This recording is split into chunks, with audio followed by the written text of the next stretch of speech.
Next gen நேயர்கள் அனைவருக்கும் எனது இனிய வணக்கம். நான் உங்கள் டிஜே சுந்தரபாண்டி, சிவகாசியிலிருந்து. நேயர்களே, மாதம் உங்களை சந்திப்பது எனக்கு மிகப்பெரிய ஒரு மகிழ்ச்சி.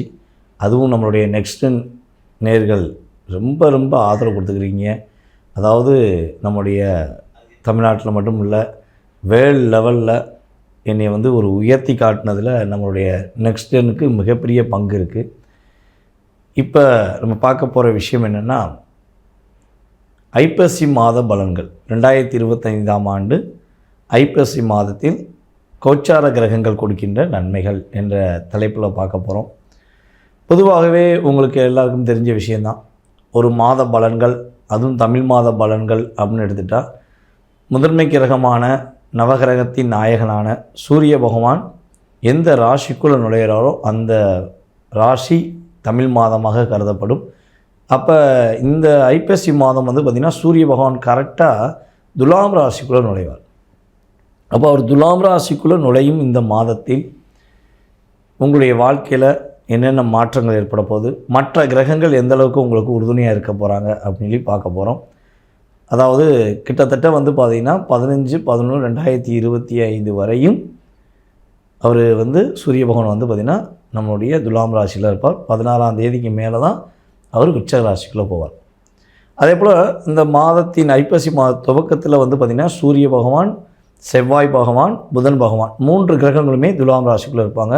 நம்முடைய செவ்வாய் பகவான் பார்த்திங்கன்னா கிட்டத்தட்ட 27ஆம் தேதிக்கு மேலே, கரெக்டாக ஆங்கில மாதம் 27/10/2025க்கு மேலே அவர் என்ன பண்ணுறாருன்னா கரெக்டாக நம்மளுடைய விருச்சிக ராசிக்குள்ளே போயிடுவார். அதே போல் புதன் பகவான் பார்த்திங்கன்னா கரெக்டாக 24ஆம் தேதிக்கு மேலேயே அவர் விருச்சிக ராசிக்குள்ளே நுழைஞ்சிடுவார். அதுக்கடுத்து பார்த்திங்கன்னா நம்முடைய ராகு பகவான் ஆல்ரெடி கும்பராசிக்குள்ளே இருக்கார். சனி பகவான் பார்த்திங்கன்னா நம்முடைய மீன ராசிக்குள்ளே வக்ர நிலையில் உட்கார்ந்துருக்கிறார். நம்முடைய குரு பகவான் பார்த்திங்கன்னா கரெக்டாக ஐப்பசி மாதம் 1ஆம் தேதி மிதுன ராசிக்குள்ளே இருப்பார். 2ஆம் தேதி பார்த்திங்கன்னா ஐப்பசி 2ஆம் தேதி, அதாவது ஆங்கில மாதத்துக்கு 18ஆம் தேதி, ஓகேவா, 18ஆம் தேதி பார்த்திங்கன்னா நம்மளுடைய குரு பகவான் வக்ர நிலை இல்லாமல் அதிசாரமாக சொல்கிறார். எப்போவுமே பார்த்திங்கன்னா வக்ரங்கிறது பின்னாடி போகிறது, அதிசாரங்கிறது முன்னோக்கி செல்வது. அப்போ நம்ம இதை நம்ம என்ன சொல்லணும்னா முன்னோக்கி நகர்தல் அப்படின்னு சொல்லணும்.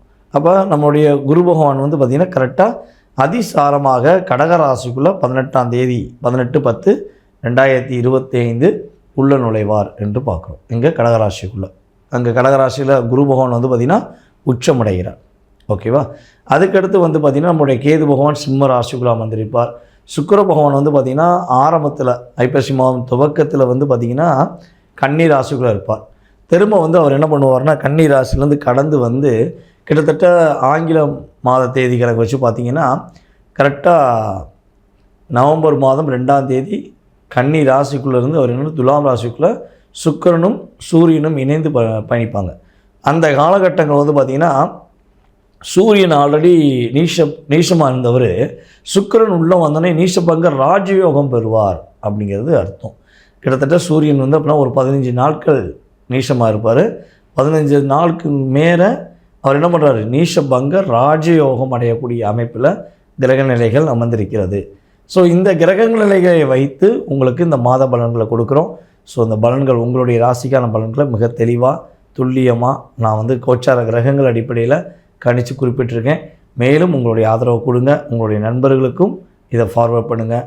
வாங்க உங்களுடைய ராசிக்கான பலன்களை போகலாம். தனுசு ராசி அன்பர்களுக்கு பார்த்திங்கன்னா இந்த ஐப்பசி மாதம் ஒரு அற்புதமான மாதம், ரொம்ப ஒரு ஏற்றத்தை சந்திக்கக்கூடிய ஒரு மாதமாக இருக்கும். தனுசு ராசிக்காரங்க இந்த மாதத்தில் உறுதியாக ஐப்பசி மாதத்தில் வெளியூர் பயணங்கள், வெளிநாடு பயணங்கள் மேற்கொள்வதற்கான சூழ்நிலைகள் உண்டாகும். நீங்கள் போகவே வேண்டாம்னு நினச்சாலும் என்ன பண்ணோம், இந்த கிரகம் கோச்சார கிரகங்கள் உங்களை நகர்த்தி கொண்டு போகும். சரி, அப்போ நகர்த்தி கொண்டு போகுதுன்னு நீங்கள் சொல்கிறீங்க, இந்த நகர்த்தி கொண்டு போவது மூலமாக நன்மைகள் உண்டா அப்படின்னா கண்டிப்பாக நன்மை உண்டு.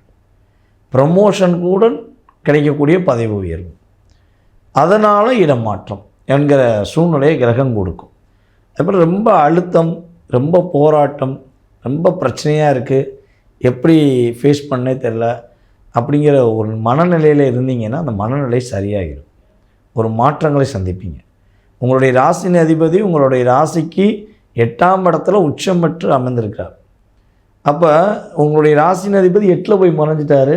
அதற்கு ஒரு சின்ன ஒரு தான முறைகள் சொல்கிறேன், அதை மட்டும் நீங்கள் ஃபாலோ பண்ணிக்கணும். ஆனால் அவர் 8ஆம் இடத்துல அமர்ந்து என்னென்ன விஷயங்களை கொடுக்க போகிறாரு அப்படின்னா, பொதுவாகவே அவரை நம்ம ஏன் மெயினாக எடுத்துக்கிறோம் குருவை அப்படின்னா, உங்களுடைய ராசியின் அதிபதியும் குரு தான். அவர் இந்த மாதம்தான் என்ன பண்ணுறாரு, அதிசாரமாக வேகமாக கடகராசிக்குள்ளே நுழையிறாரு. அப்போ கடகராசிக்குள்ளே நுழைஞ்சு அவர் என்ன பண்ண போகிறாருன்னா, உங்களுடைய லைஃப்பில் பெரிய ஏற்றத்தை கொடுக்க போகிறார். 12ஆம் இடத்த அதிபதியும் 12ஆம் இடத்துல உட்காந்துருக்கார்.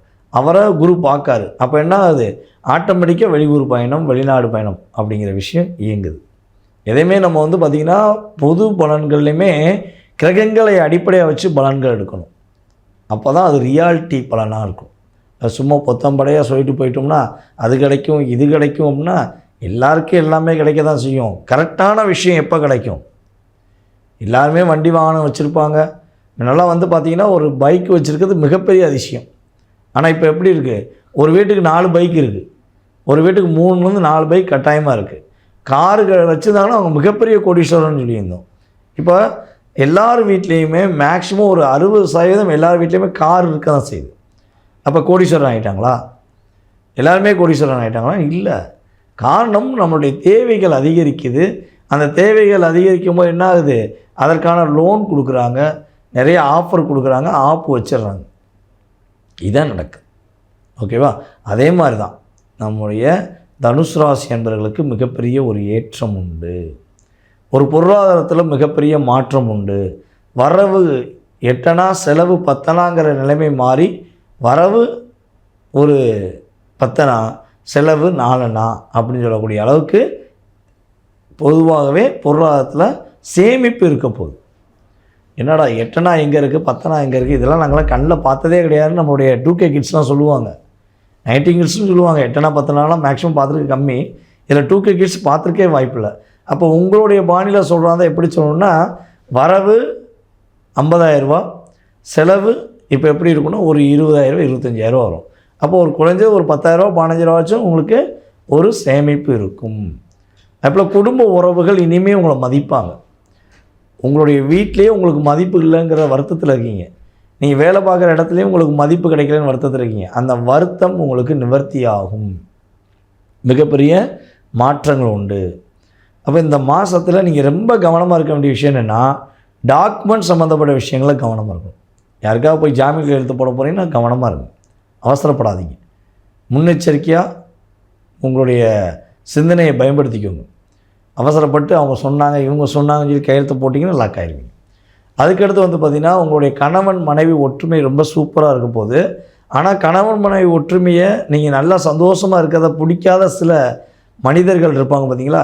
இவன் மட்டும் எப்படி இவனுடைய கணவன் கூட ரொம்ப சந்தோஷமாக இருப்பான், இவன் மட்டும் எப்படி இவன் மனைவி கூட சந்தோஷமாக இருப்பாங்கன்னு சொல்லி சூழ்ச்சியை ஏற்படுத்துவாங்க. அந்த சூழ்ச்சி வலையில் மட்டும் விழுந்துடாதீங்க. ரொம்ப எச்சரிக்கையாக இருங்க. ஏன்னா உங்களை எப்படி லாக் பண்ண முடியுங்கிறத ஈஸியாக மற்றவங்க தெரிஞ்சு வச்சுருக்காங்க. ஏன்னா நீங்கள் அப்படி வெளிப்படைத்தன்மையாகவே பேசி பழகிட்டீங்க. மனசில் ஒன்று வெளியே ஒன்று பேசுகிற ஆளே நீங்கள் கிடையாது.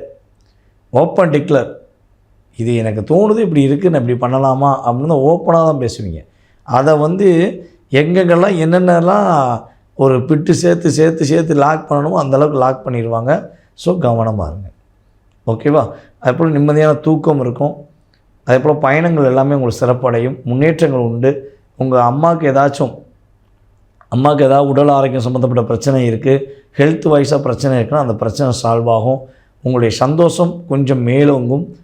மனம் விட்டு பேசுவீங்க, மகிழ்ச்சியாக இருப்பீங்க. சிறப்பாக இருக்கக்கூடிய ஒரு அற்புதமான ஒரு பொன்னான மாதம், பொற்காலமான மாதம் கூட சொல்லலாம்.